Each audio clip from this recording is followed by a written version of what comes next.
Ben Stiller zbulon vendimin më të keq të jetës, ka të bëjë me vajzën e tij. Ben Stiller, një komedian dhe aktor 59 vjeç, foli së fundmi me sinqeritet për vendimin që e konsideron më të keqin e jetës së tij.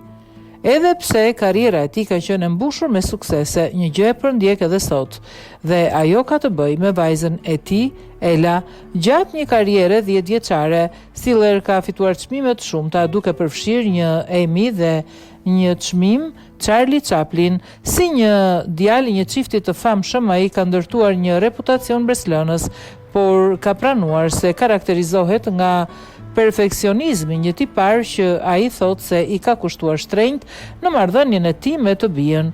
Ai e hoqi rolin e saj nga filmi në dokumentarin e tij të ri, Stiller dhe Mara, Nothing is Lost. Aktori zbuloi se kishte lënë jashtë vajzën e tij Ella nga filmi i vitit 2013, të cilin e drejtoi dhe luajti rolin kryesor. Ella duhet të luante versionin më të ri të Odessa Mity, të motrës së personazhit të tij. Të hoqa nga seriali.